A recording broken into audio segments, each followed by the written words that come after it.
How we doing?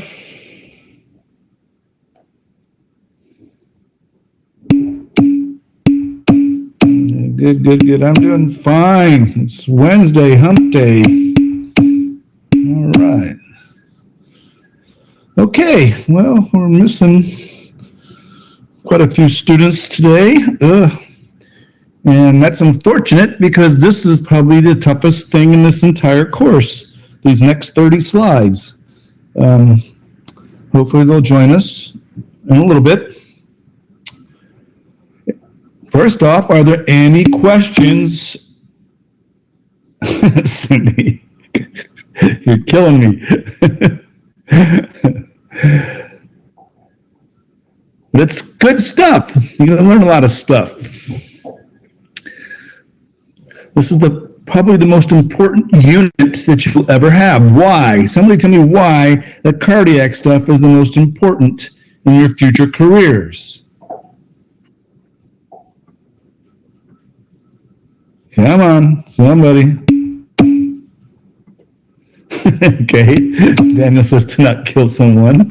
All right. Not sure exactly what you mean by that. But why is cardiac the most important unit that you will need in your future careers, at least for most of you? Come on, easy.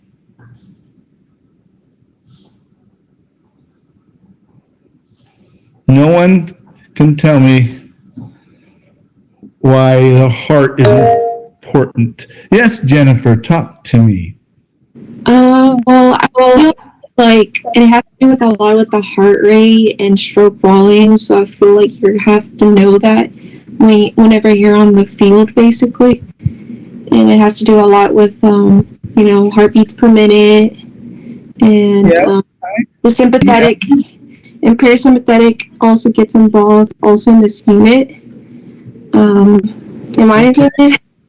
But I feel those are all things. Those are all good things, and Natalia has a good one to able to rescue.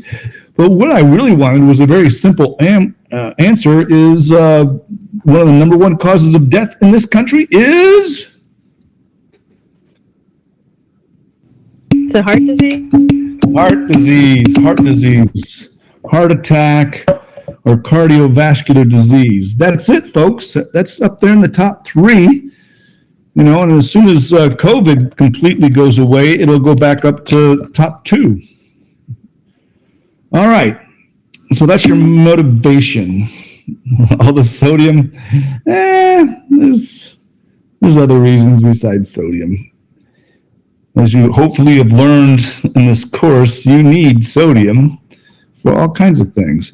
Okay, are there any questions on the previous material? Any questions? None? Okay. That makes me nervous. Not any questions.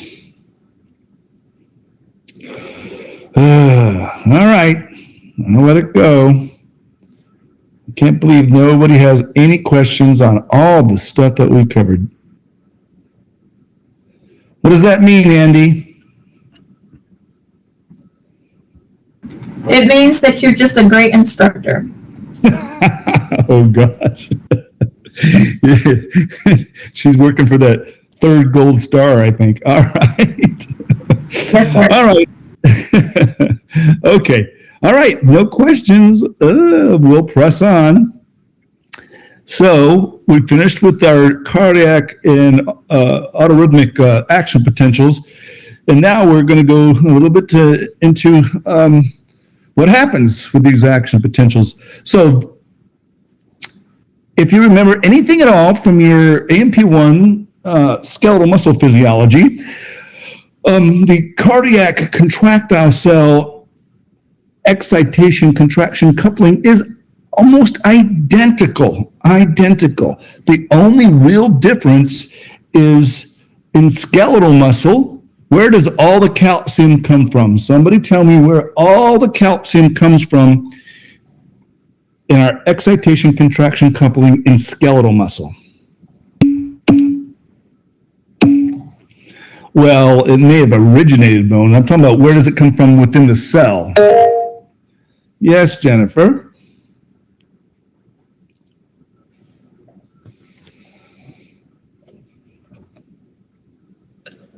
No one can tell me where the calcium comes from inside a skeletal muscle cell. Thank you, Daniel. Thank you. I was looking for the sarcoplasmic reticulum, or you can just, Bucola, you could abbreviate as SR. So the only difference with the cardiac is a portion of that calcium comes from outside the cell, from the interstitial fluid, or the ECF. Okay?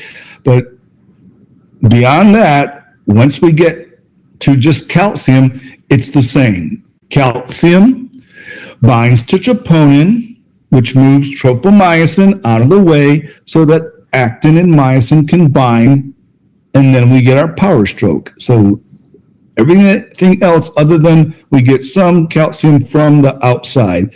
And here's a cute little picture here. It looks a little busy. And once again, the artist can combine two things at once on our illustration. So if we just take the left side here, we have calcium coming in from the outside through one of those L-type channels that we talked about, the long-lasting. Calcium, again, plays a couple roles. One is a basic second messenger, which opens calcium channels on the SR. So I have two sources of calcium, outside and within the SR. And then boom, we have, once again, calcium binding to troponin, moves tropomyosin out of the way so that actin and myosin can bind. All right, now I said that a couple times, so hopefully you have it down. The right side shows you what has to happen for relaxation. And this is something I used to emphasize in A&P1 is a muscle cell cannot relax until I get the calcium out of there. I have to get the calcium out of there. So the calcium that came from the SR will be pumped back in. Again, that would be a active transport pump because, again, I'm going against the gradient. I want to store up my calcium. And then the calcium from the ECF is, what do I call this right here? Can somebody impress, it's worth a gold star. Can somebody tell me what these two membrane proteins are called collectively, together? What are they?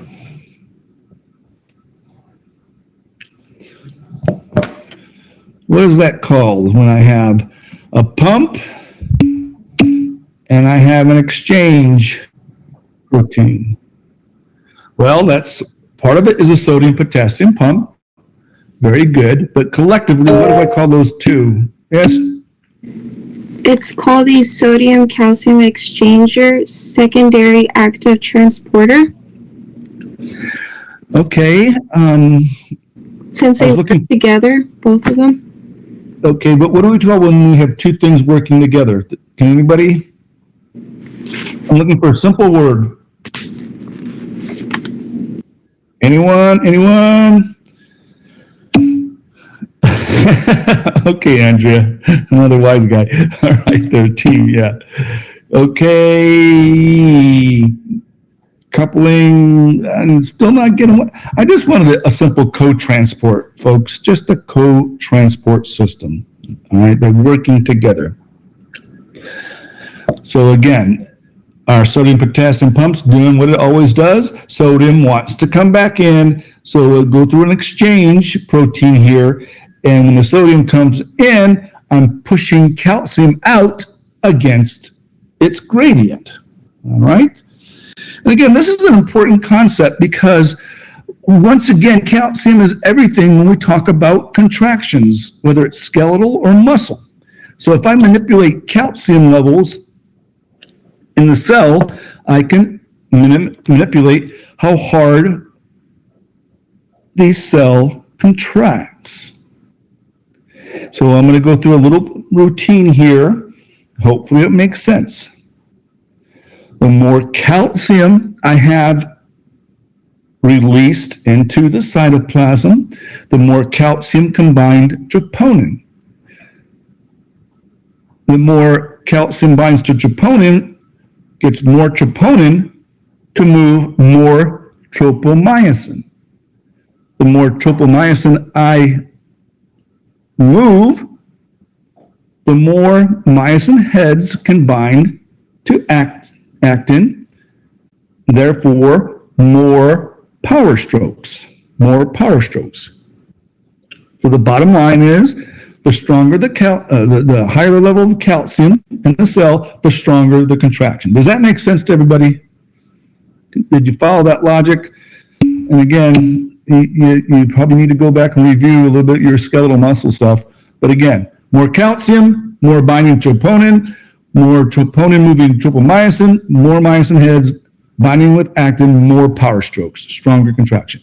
And we manipulate this. If I have a person that's got a little bit of a heart problem, it's a little weak, I can block this up here. How many are taking pharmacology right now? Anyone? Next semester. Next semester? Christine and Andrea, Daniel already took it. So you guys should have heard of calcium channel blockers. Did you not? Okay. Yeah. So we have drugs that can manipulate how much calcium stays inside the cell for our cardiac contractile cells. Okay, we're going to move on. A little bit of a transition. So ECG, again, I'm not trying to make you a cardiologist. We're going to keep this real simple. But the ECG was discovered many years ago by a German physiologist. That's why you have the names ECG or EKG.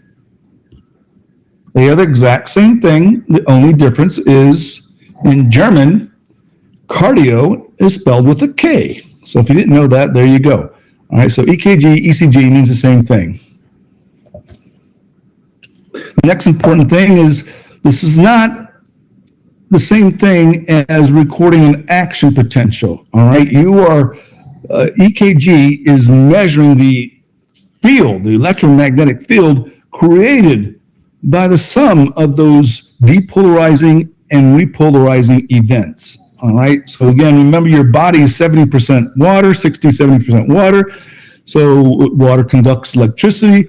So that's why if you've ever had an EKG, ECG, you know that most of the electrodes aren't anywhere near your heart. They're all over your body because we're looking at the sum total of that. And the perfect ECG looks like this. And when I say perfect, no one's ECG looks exactly like this. All right, we all have different variations, but it should look something like this.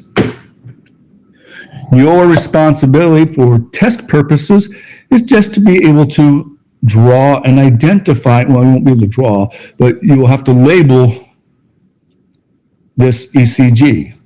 So once again, this is a sum total of all the electrical activity going on in the body. So the P wave here represents atrial depolarization. Then we have a little delay, and that's because the atria have depolarized, and we want to pause to allow the atria to then contract before we depolarize the ventricles, so that we can get all the blood into the atria, from the atria into the ventricle. The QRS represents ventricular depolarization. And atrial repolarization is happening at the same time, so it's kind of masked by this QRS thing. And then we have the T wave here, which is ventricular repolarization. Now on your test, okay, and pay attention to what I'm about to say. Nothing on this ECG or EKG represents contraction, relaxation, systole or diastole. These are just depolarization and repolarization. So on your test, if I ask you what this T is, you're not going to say ventricular relaxation. No, that is not true. That is repolarization. Does everybody get that? No, one more time. Nothing on here represents contraction or relaxation. Some of you are probably not paying attention, and you're going to put that on your test, and you're going to get it wrong. So it's either repolarization or depolarization. Wonderful. Okay, so you're just responsible for the basics. The next slide, don't let it scare you. This is just kind of giving you a little bit of an idea. Again, I'm not trying to make you a cardiologist of what we can use with this ECG. So there's my nice and normal one. Sometimes we have the heart beating too fast, tachy, like tachometer means fast. So this is bad, this is not good. Your heart's contracting a little too fast. We can have little deflections in there, meaning something happened that we had premature depolarization and contraction. The one down here are ventricular fibrillation. This is really, really bad. Ventricular fibrillation is really bad. Does anybody know what that's also called? In layman's terms? Anyone? No, not a heart murmur. Murmurs are all about valves. A murmur Is it AFib? Well, AFib is our atrial fibrillation. So this is defib. Where I was going with this is if you have this going on, that's what we would call a sudden death heart attack. You're going to die. You're going to die. This means that the heart is no longer contracting in a nice, it's not contracting. I'm looking at your things. Yeah, it's not even a rhythm, Talani. There's no rhythm here. So looking at this fibrillation, what this would, I'll try to describe this in words, but instead of the ventricles contracting nice and synchronized thing, all the cells are randomly just contracting by themselves, so there's no pumping. All right? There's no blood pumping out because the ventricles, it's kind of like all the cardiac contractile cells are just doing their own thing, and so there's no blood being pumped out, and you're going to die unless what? What do I need to do to fix this? Somebody? And this is all important application. If I have, all right, shock. That's good. That's a good answer. All right. I need, what do we call that machine that does that? Nope. I'm glad you brought the cola because I'm going to talk about that in just a what? The defibrillator? Make sure you put the D in front of that. It's a defibrillator. All right, we're going to stop this fibrillation, so we have a defibrillator, which is a shock.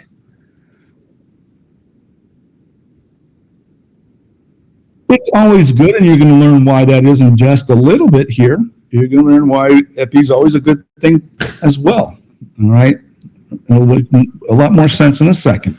Tolani mentions an AED, and that A stands for an automatic electronic defibrillator. These are the ones that you would find throughout anybody that doesn't want to get sued. How about that? So you have AEDs at ACC, you have AEDs at Walmart, you have AEDs on an airplane. And these are for anybody to use. An AED is literally idiot proof. All right.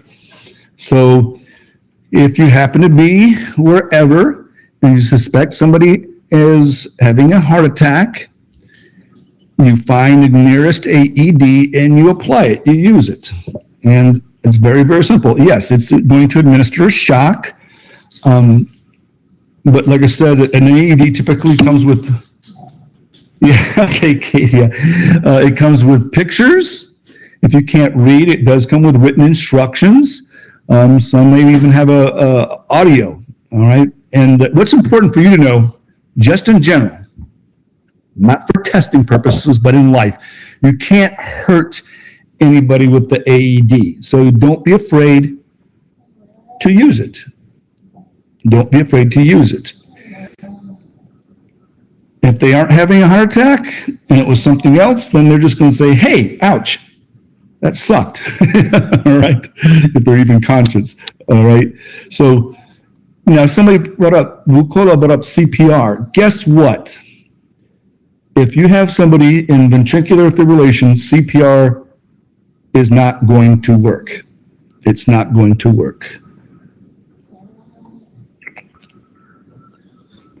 So if you have defib and you don't have a defibrillator, this person is going to die. Right? CPR will not work.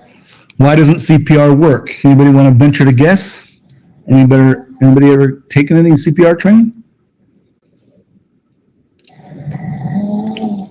CPR only works on a heart that's what? Anyone?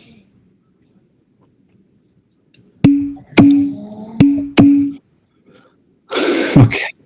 Not beating. Very good. All right. So again, CPR only works on a heart that is still, it's not beating. And what is going on there is if it's not beating at all, then the heart is very flexible, very elastic. So when you push on the sternum there, you're pushing the blood out of the ventricle to the body, and when you release, blood is being drawn into the ventricles. And you do it over and over and over again, all right? If you have fibrillation, that's not going to work because these cells are all contracting, and so you don't have that elasticity thing going on. It's futile. Of course, you would still do CPR until somebody, an EMT or somebody calls it. But again, so just so you know, a defibrillator is the only thing that's going to fix a defib. CPR works when your heart is not beating at all. Everybody get that. But again, if you're just, Tolani's had CPR training. But again, if you have basic CPR training, or maybe none at all, I think everybody should get that, especially all of you. But I think everyone should get basic CPR training because, again, if you don't feel a heartbeat, you don't know if it's fibrillating or it's just stopped. And it doesn't matter. You're going to use an AED if you have one. All right. Again, almost everything I said was just for your general knowledge, and it's not testable. All right. The next one I will put on the test is just a practical example. So here we have a heart block. And I'll explain that in just a second. But here it is when our conduction pathway has basically been blocked, meaning the SA node and the AD node may not be communicating with each other, or the AD node is not communicating to the Purkinje fibers. Some kind of scar, some kind of damage, put a roadblock, if you will. And so this next picture is one that I kind of tinkered with myself. So what I mean by a block is somewhere in this conduction pathway that hopefully you've been studying. So we go from the SA node to the AD node. The AD node propagates APs down the bundle branches to the Purkinje fibers. So if you have damage here, and remember what I said on Monday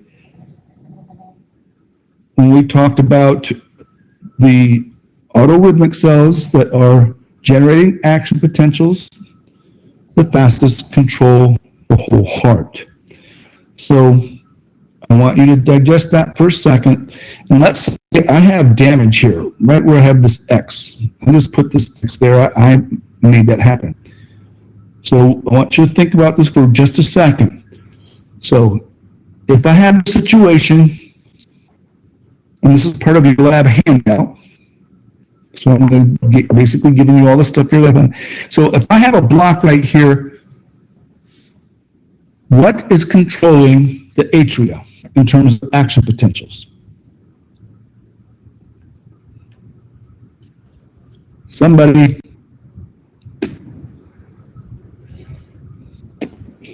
Come on.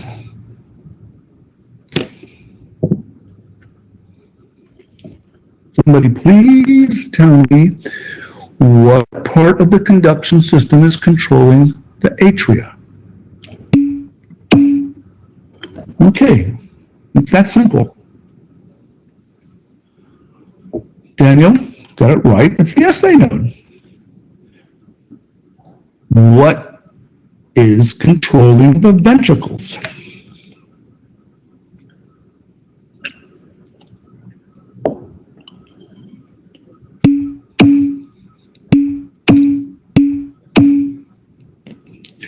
Okay. Several of you put AV. Does that make sense? Okay, Deani, very good. All right. Not the AV is not controlling the ventricles because these action potentials are being blocked. So Deani got it right. It's the Purkinje fibers. Is this bad? Yes, because now the atria are contracting at 70 to 80 and the ventricles are contracting at 20 to 40. So what's going to happen with this patient? Come on. What's the answer? Is it like they have a stroke or heart attack? They're going to have a heart attack. They're going to die. Okay. Now, if I move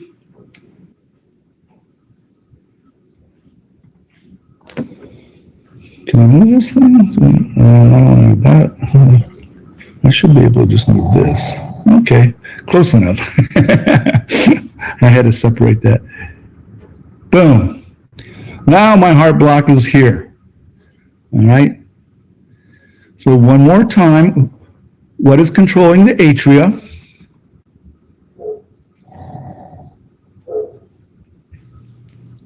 Come on. The SA node. And what is controlling the ventricles? All right, very good, Suresh. Yeah, the AV node is. But again, we're out of sync. So the atria are contracting at 70 to 80, the ventricles at 40 to 60. And that's what this means. Let me go back here. And this is the only thing that's going to be on your test. If you look at this right here where it says complete heart block, what I want you to think about is the fact that you got extra P's in here.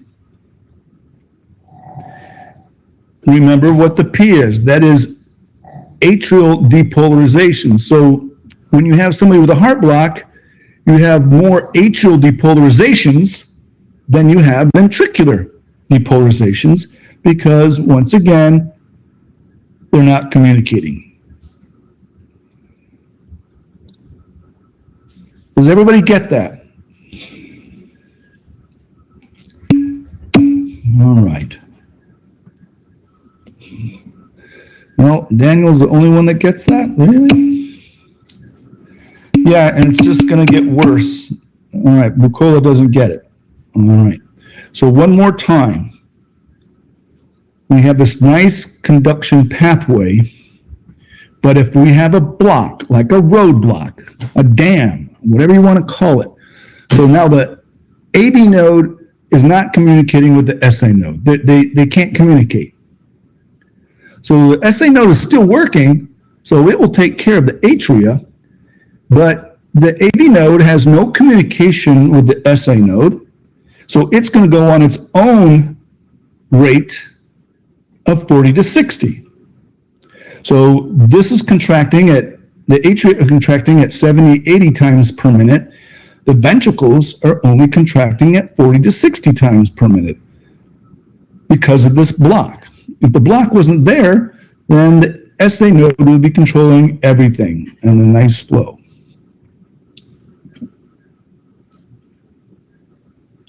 Now, another thing that can happen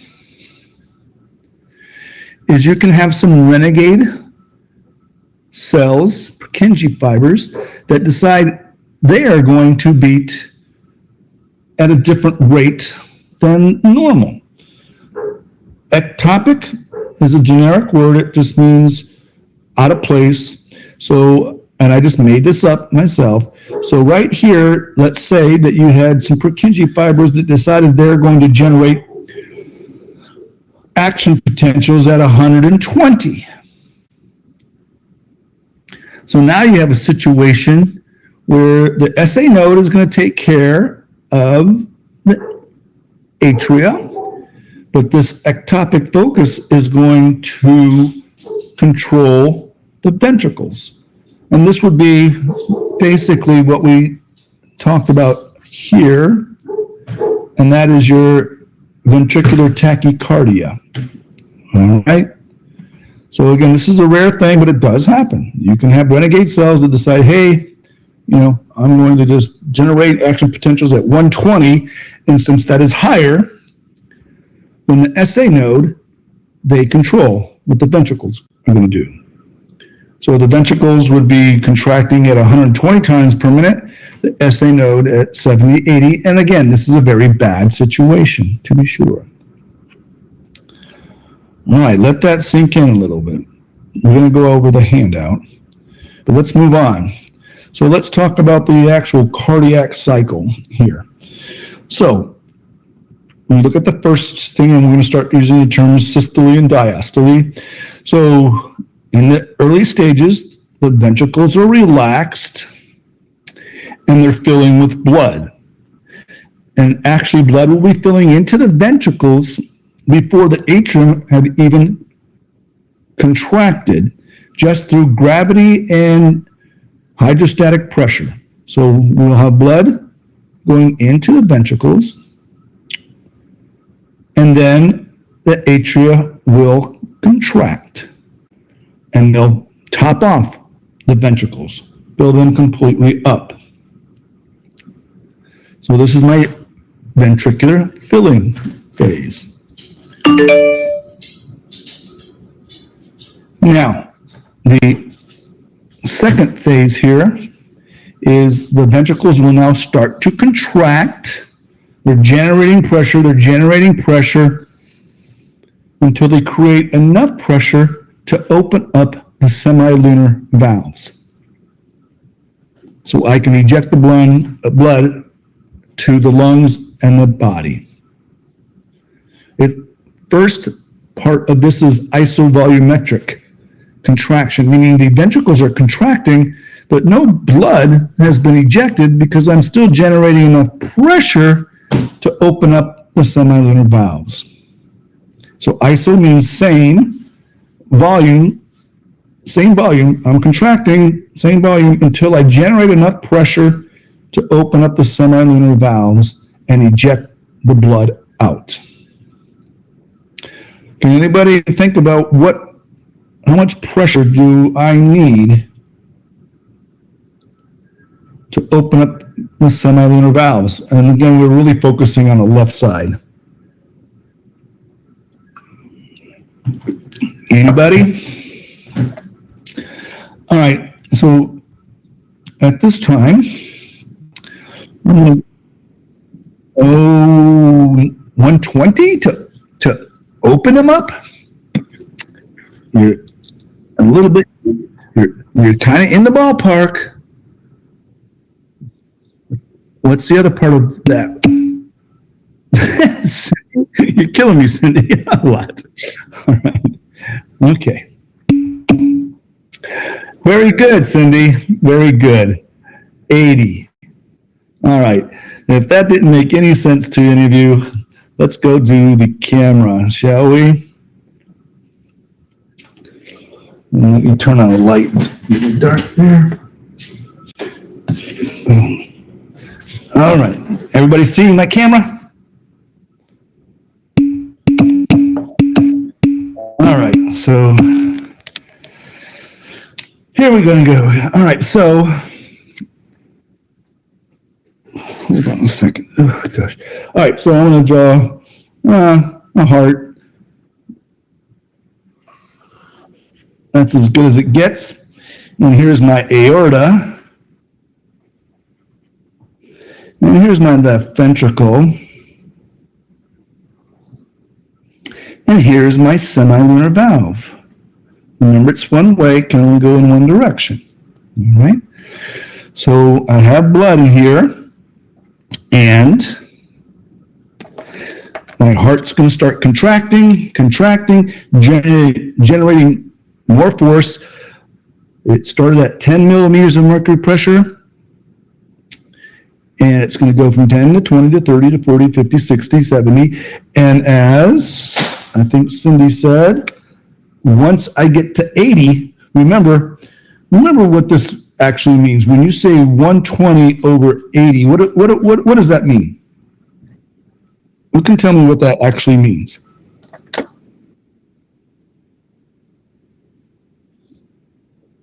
Contracting. That's the systolic. That's when, and this is the diastolic. So the systolic is when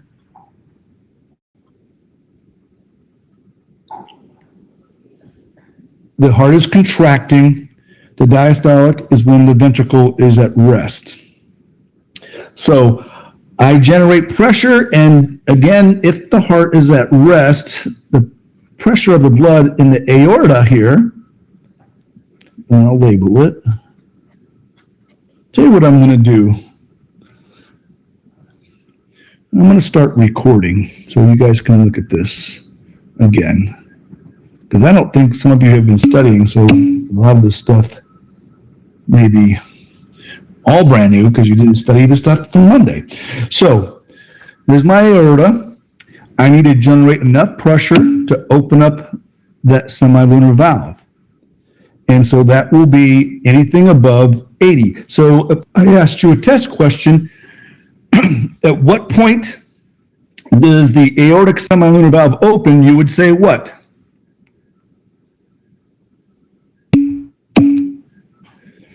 Okay, if I have 80 on this side and 80 on this side, is it going to open? Oh, goodness gracious.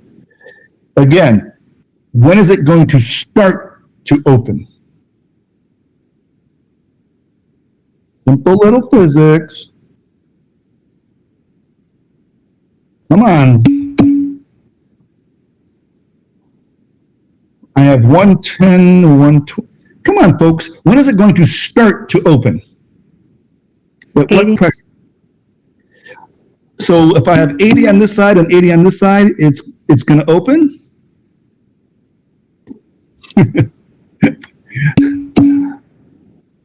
No, that's like, thank you. 81 is when it's going to start to open. I just have to have a little bit more pressure on this side than this side, okay?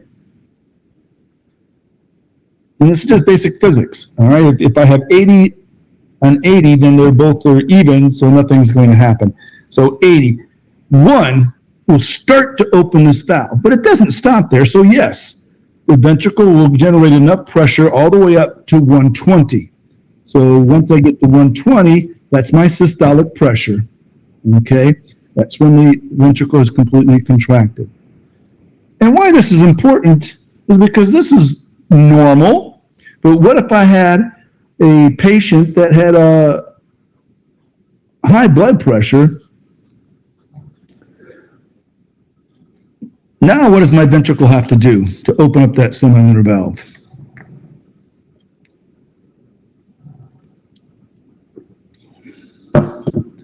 What pressure does it need to open up the semilunar valve?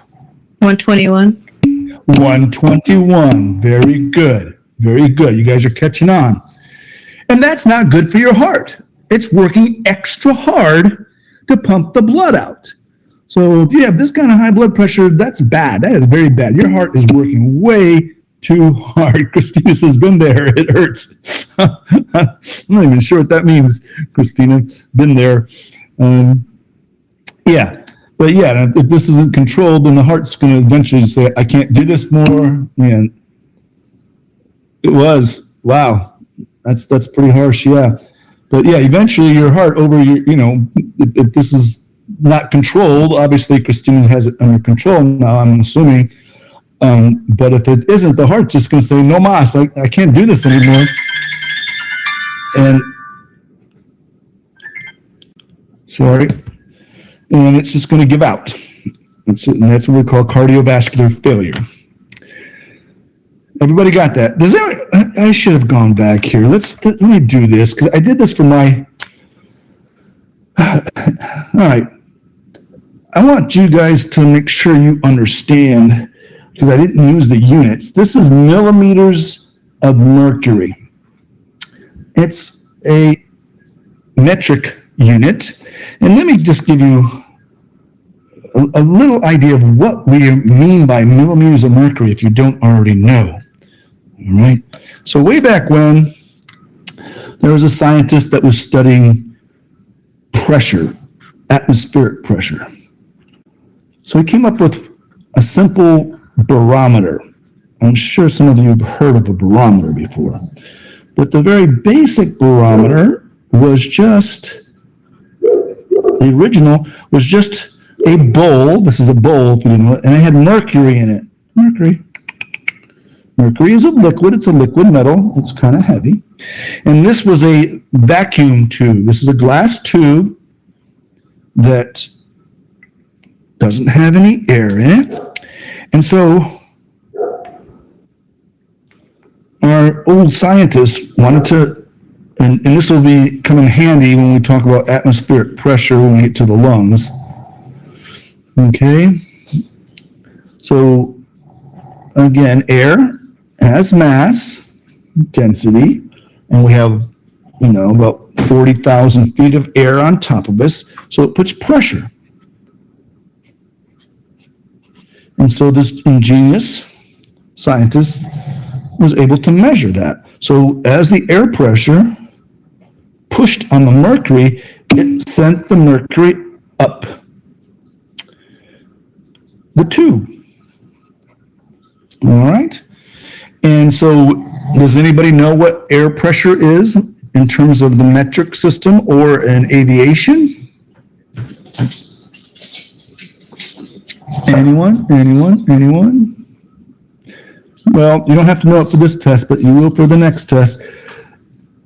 Our atmospheric pressure is 760 millimeters of mercury. What does that mean? Well, think of this glass tube having markers in millimeters.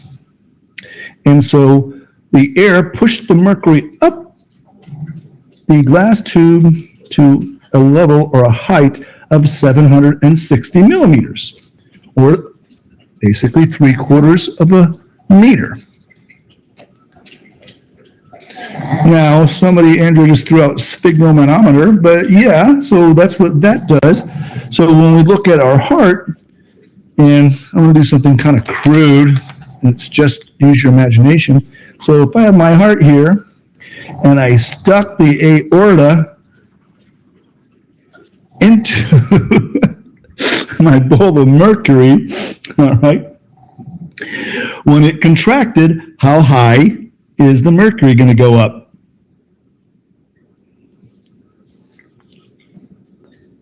How high is it going up? 120. Very good. 120. All right. So that's where that comes from. And then when it relaxes, it's going to drop to 80. Voila. All right. So somebody mentioned a sphygmomanometer, and yes, that's another type of barometer, if you will, that we're going to talk about. Okay. Okay. Good, Andrea. Yeah, and 0 if you're dying. Okay. All right. And then, of course, getting back to our cycle here, so I eject the blood. Now the ventricles are relaxed, and I start all over again with a cycle. And this is just a pretty picture showing you how that works. All right. Okay. So again, the one phase I want you to know is the isovolumetric contraction phase, meaning, let me go, so keep that in mind. That's what's really important. And that belongs to this phase right here where I'm jetting pressure 20, 40, 60, 80, 81. I open the semi-lunar valve, and of course I don't stop at 81. I go all the way to 120. So while I am contracting my ventricles, but no blood has moved, is isovolumetric. Once I open those semi-lunar valves, I have the ejection phase. All right. Oh boy. How cool is this slide? Hold on.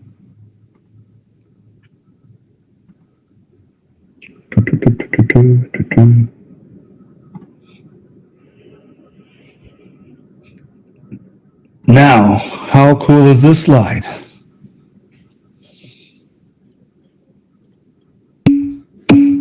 I can't get one cool. All right, Christina thinks it's fancy. All right. So guess what you're going to have to do on the test?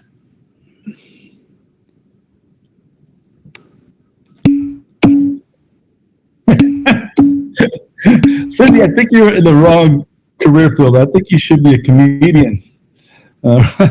So Cindy's going to pray. Yes, Joshua, you are going to label, fill it in. So you will get this diagram. I'm going to explain it all to you. You're going to get this diagram on your test, and I'm going to wipe out all the labels, and you're going to tell me exactly. I'll have an arrow pointed somewhere, and you're going to tell me what that means. So this is the hardest part right here. We'll go through it nice and slow, because what you have is a graph that has several things going on at the same time. So time is the same, everything else is a different activity. So we are going to start at the bottom here, all right, where it says left ventricular volume. This is the volume of blood in the left ventricle. And as I said on Monday, that is our biggest concern, is the left ventricle, because it has to get blood pumped to the entire body on a systemic circuit. So what you're looking at, look down here, you see this little line, and this line represents blood going into the left ventricle. And you guys can see my cursor, right? Okay, good. All right, so if you look right here in this little yellow space right here, this is blood that's filling into the ventricle due to just gravity and just hydrostatic pressure.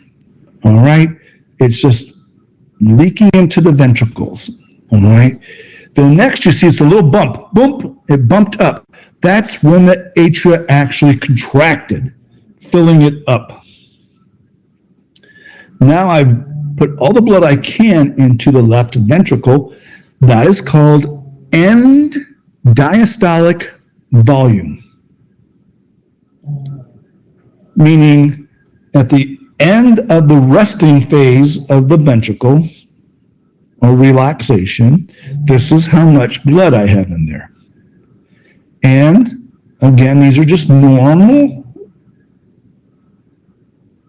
volumes. Everybody's different depending on the size of your heart. Yes, you can put EDV, all right?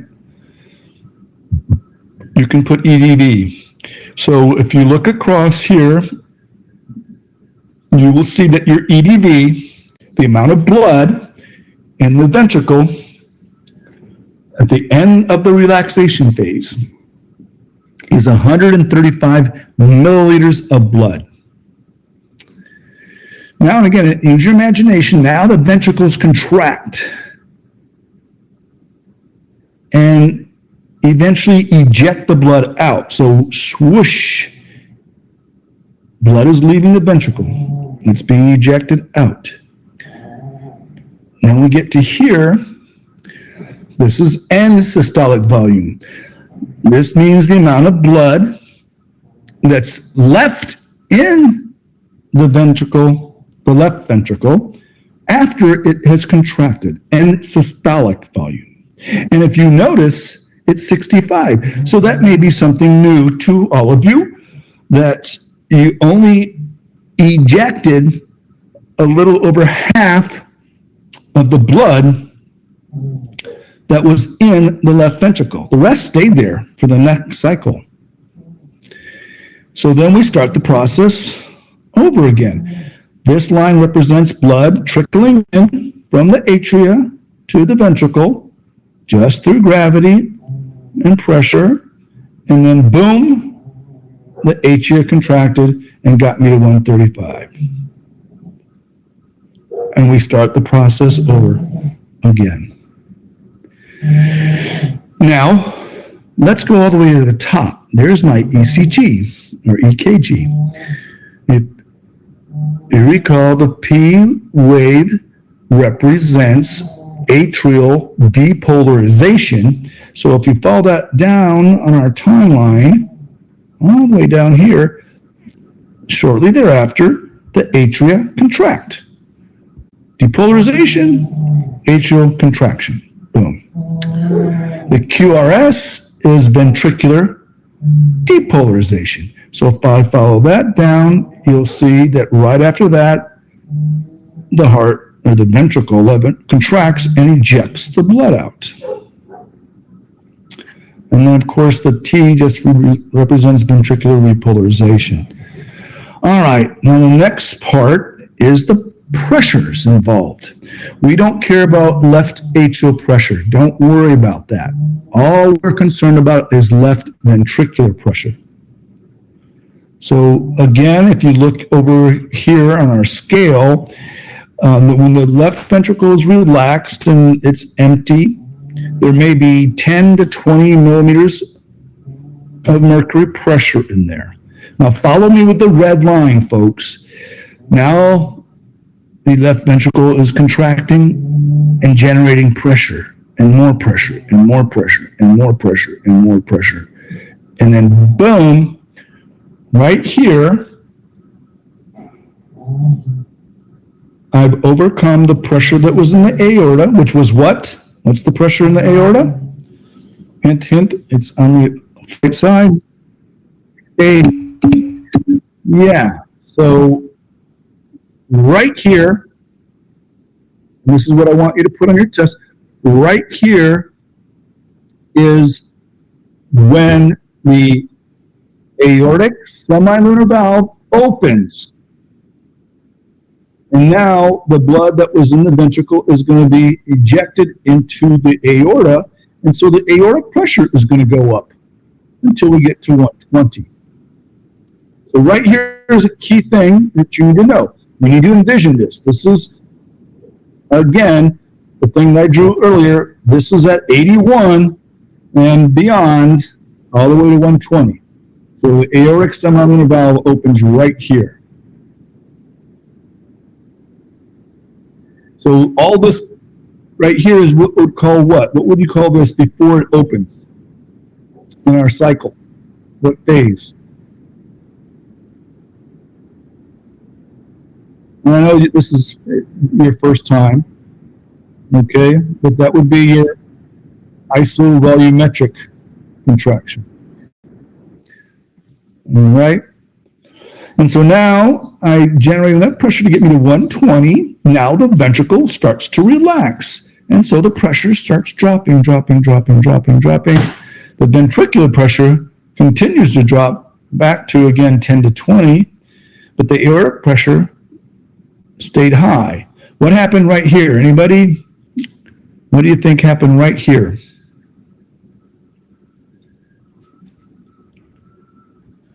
My ventricular pressure dropped. My aortic pressure did not drop. Valve closes. Say it. The valve closes. All right, but that's not good enough. What valve closed? The aortic valve. Okay.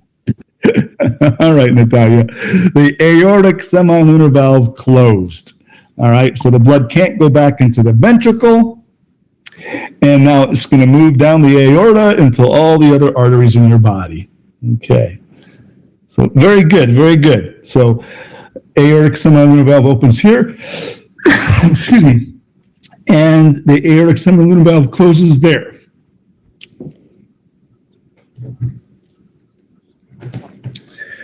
Now the last little bit, not too hard, is the heart sounds. We call them S1 or S2. You will hear them referred to as lub and dub. You will not put that on the test. All right. Lub dub. Very good. But you will not put that on the test. Unless you're joking with me and you've already put the right answer on there. But these sounds are the valves closing. So the first sound right here is when the AV valves close, the atrioventricular valve close, and that's both left and right, your bicuspid and tricuspid. They close. Now, and this is just for your edification. The valves closing doesn't actually make the sound. It's not like a door slamming shut. The valves close and the blood bounces off the valves after they're closed. And that bouncing sound is what you hear with your stethoscope. Okay?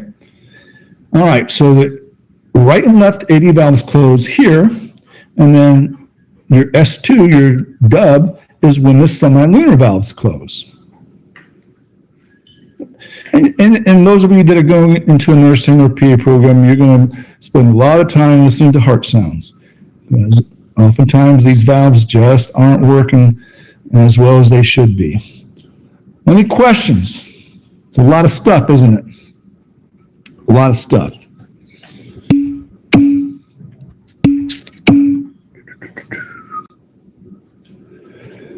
All right, we'll move on, and this just kind of gives you that. So on your test, folks,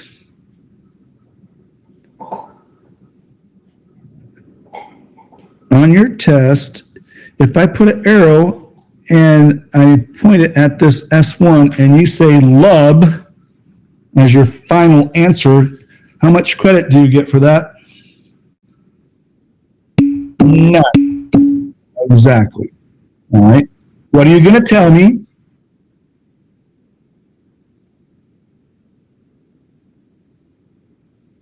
What are you going to tell me? No, because it'll say S1 on the graph that I give you. Thank you. That's what I want to hear, Christina. AV valves close, not open. The valves opening doesn't make a sound, closing does. So you're going to say AV valves closing. That is your answer if you want full credit, all right? And it is both. They close at the same time. And for the S2, you're not going to say dub or S2, you're going to say what?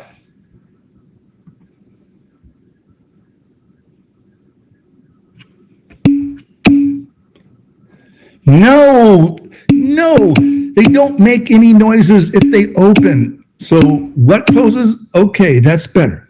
So you're going to tell me the semilunar valve closed, and that's both the pulmonary and aortic. So again, no open, no open. All right. It's all about closing that causes the noises or the sounds. All right. Beautiful. We're moving on. Okay, and that's just your little thing for that. And what? Screaming children. Great. All right. Give them a pint or a gallon of ice cream. That'll keep them busy. All right. All right. Okay. So you need to know these numbers right here, folks. Okay. So once again, my EDD, my ventricles are fully full of blood, is 135. I eject approximately 70 milliliters of blood out, and what's left, my end systolic volume is 65. Everybody got that? Those are numbers you just have to know. Because now we're going to get to the fun part. I'm sure it's been super exciting and joyous so far, but it gets even more fun. Are you ready?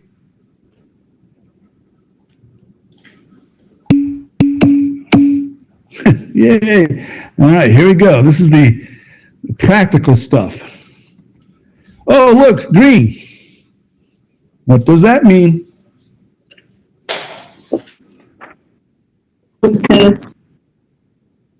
Not only on the test, but You need to know it word for word. word for word. Verbatim. Very good. Outstanding. All right, so cardiac output is the amount of blood pumped by each ventricle in 1 minute. That is a definition. Mathematically, it's going to be cardiac output is equal to heart rate, and that's per minute, times stroke volume, the amount of blood that was ejected from the left ventricle, especially. So,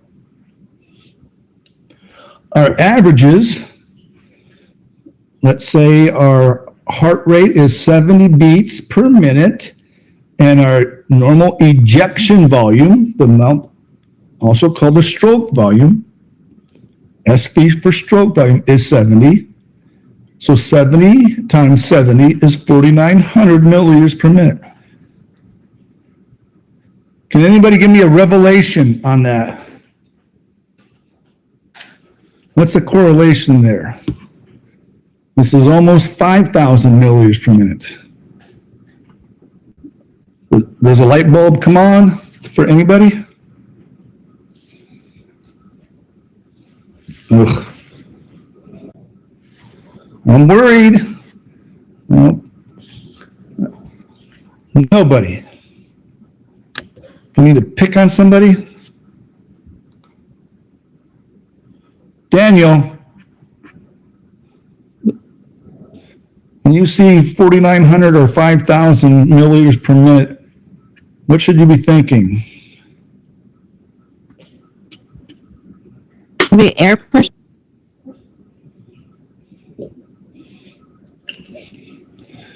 No, come on. Joshua, it should ring a bell. 5,000 milliliters per minute or 5 liters per minute should ring a bell. Is that the amount of blood in the body? There you go. Very good. That's what I wanted to hear. That's, again, one of those things that you'll have to know for the test. We talked about that before. The amount of blood that you have is 4 to 6 liters. The average would be 5.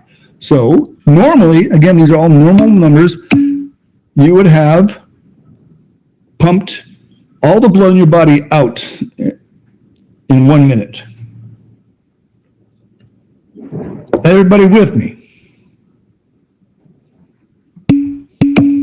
Okay.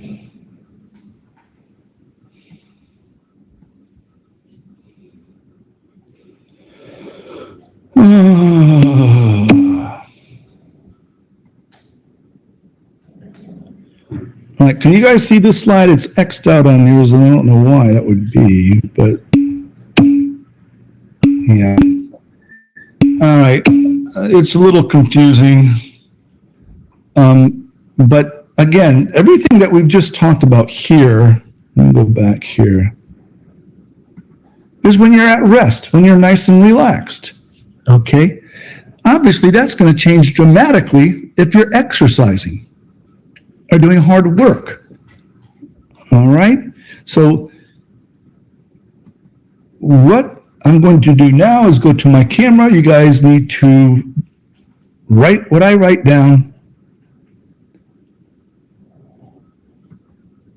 I didn't have a slide for this because I want you to actually draw along with me when I do this. Because again, this is very practical stuff that I want you to know.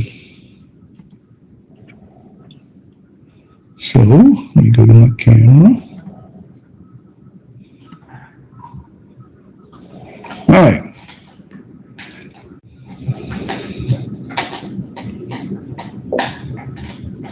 Everybody got their pencil and paper, pen and paper ready?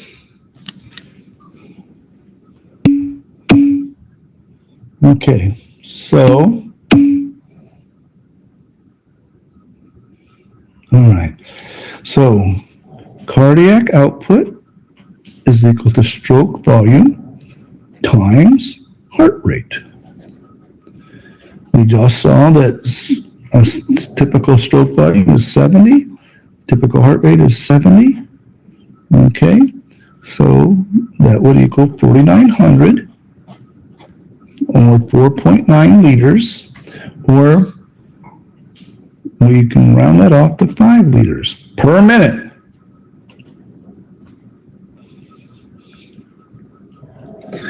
This is when, again, you're relaxed. But we have something called cardiac reserve. I hope you guys are writing this down.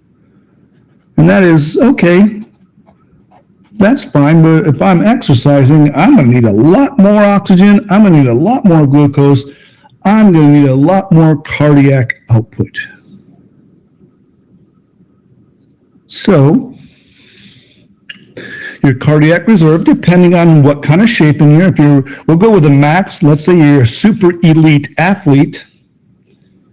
All right, you're in the Olympics, and your cardiac output is 25 liters, or 25,000 milliliters.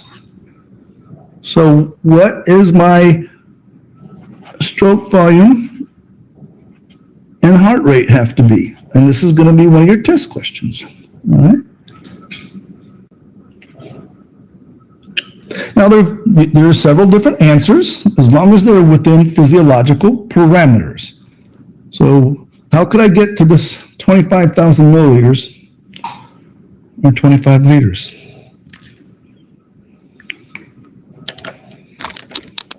Come on.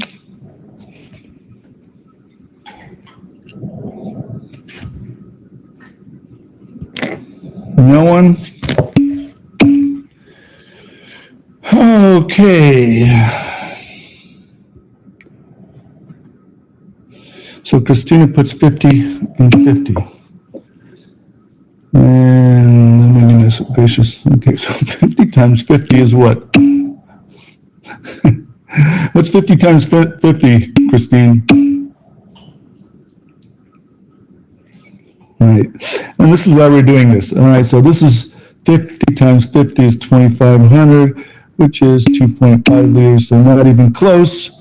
Mukola, okay, both Josh and Mukola, have you ever heard of a heart rate of 5,000 per minute or 500 per minute? 160 for what? 160 is what? So you're saying 160 for both? Stroke volume and heart rate?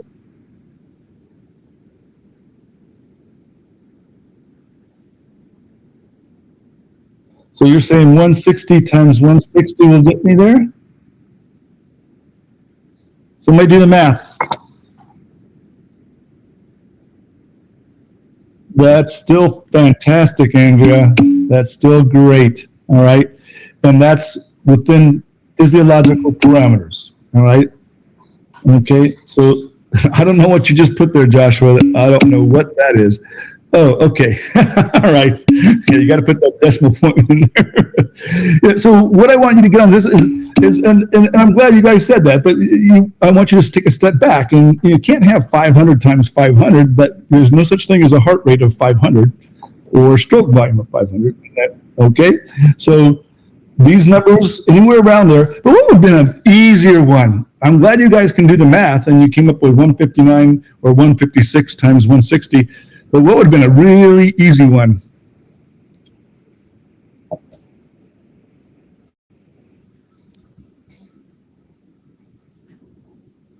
Anyone?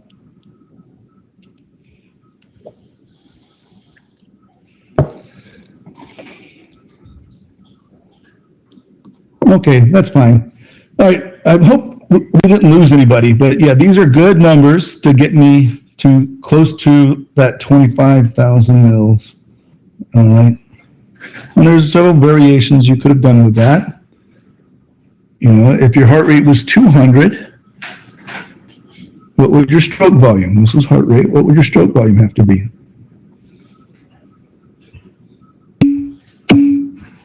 Yeah. And that's actually pretty close to reality. All right. Because if you are in great shape and you're really running hard, your heart rate would be 200. And this would be a reasonable stroke volume. Now, the reason I'm giving you this is because I am an exercise physiologist. And this is all really important stuff when we're talking about athletic performance and health. All right. So let's go back up. This is what you need right there when you're at rest, just chilling out, relaxing. If you're in great shape, let's say you've been exercising and now your heart is doing super, heart's great.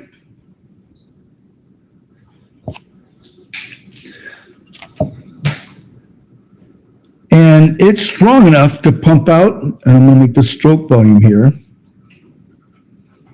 is 100. So what does my heart rate have to be?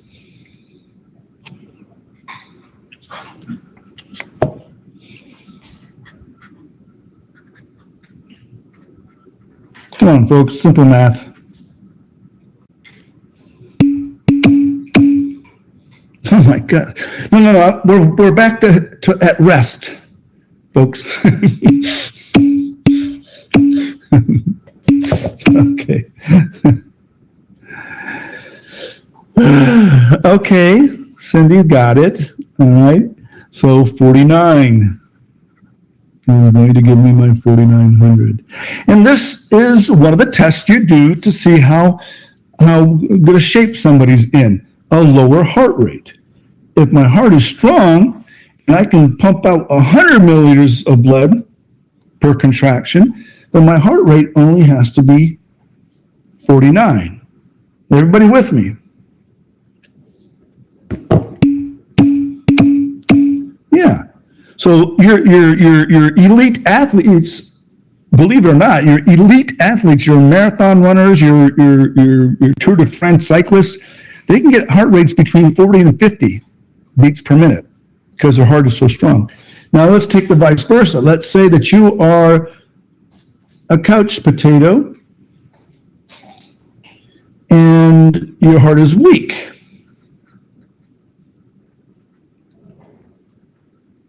Weak heart. And so it's only putting out 49 milliliters of blood. So what does my heart rate have to be? Exactly. and that would be an indication. If your heart rate is 100, something's not right. That's well above what it should be. Not good. If you're relaxed and your heart rate is 100, no, that's not good. And so, yeah, something's broke here. Now, the last thing, and I hope you guys are writing all this down because every bit of this is testable, is what I'm calling, and here's where a little bit of math comes in. Excuse me while I flip this over. Okay, and this is called ejection fraction.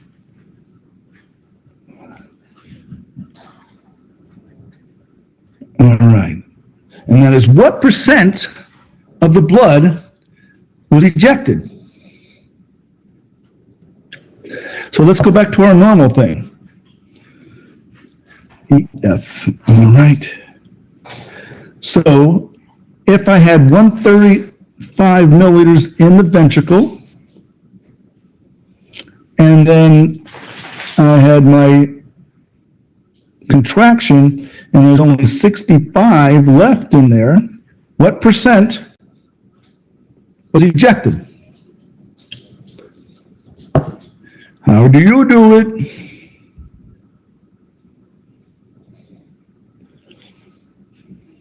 Let me give you a little clue here.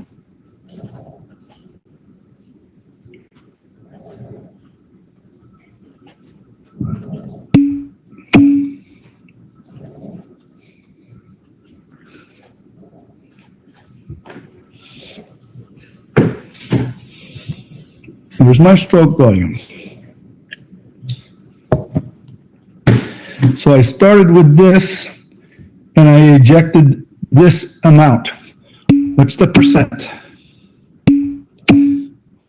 Okay, Natalia and Cindy came up with 48%. All right, for some of you that may not have quite the math skills, how you're going to do this is you're going to put stroke volume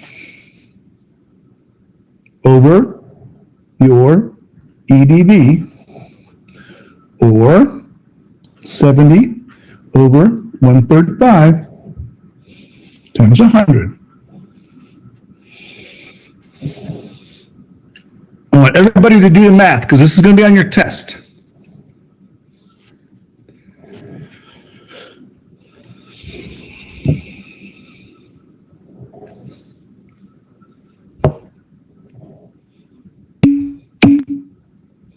All right. Cindy got it. And again, you're going to need your basic calculator on this first test. But yeah, 52%. So you pumped out 52% of the blood.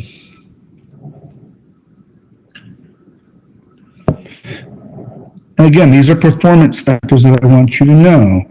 So let's do somebody that has a really, because 70 is what you pumped out, and you're looking for how much of the blood that I start with was actually pumped out. So 65 was what was left. We are concerned with what actually was ejected. Does that make sense, Cindy?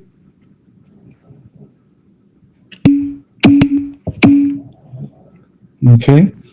So let's do somebody that has a weak heart. All right. So they started with 135 as their EDV, and their ESV, what was left in there, was 100, which means their stroke volume was what? 35. Now do the math on that.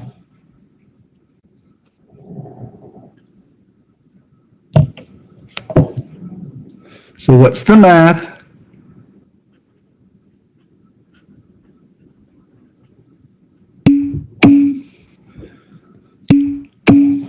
Okay. I hope I have the same people participating, but I hope to think that everybody is doing this. All right. Okay, good. Andy chimed in. All right. Okay. That's a crappy heart, folks. Only 26% of the blood is being ejected, which goes back to what we were saying earlier. I'm going to have to pump a lot faster. My heart rate has to, because this ain't gonna hack it, all right? This ain't gonna hack it. And one more, just so we're all on the same page. I got a super athlete, so 135 was what I started with, my EDV, and what's left is 35. Okay, now you guys do the rest.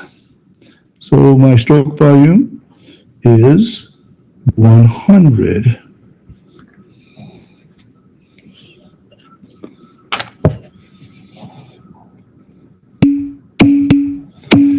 All right, okay, great. You guys are participating. So yeah, 100 over 135.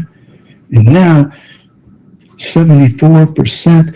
Man, that's an awesome heart. You pumped out 74% of that blood, which means you can slow down your heart rate because I'm pumping a ton of blood out. Okay. So I get excited because this is all kind of performance stuff. And this is what we look in exercise physiology. This is what we look at. We look at how efficient is your heart.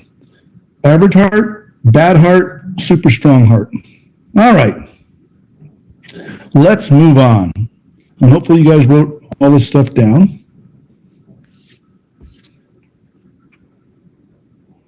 And we'll go back to our... I'll tell you what, we've been here for an hour and a half. Let's take a break. So 15-minute break. So please be back here at 7:10. 7:10. And we'll wrap this up. 7:10.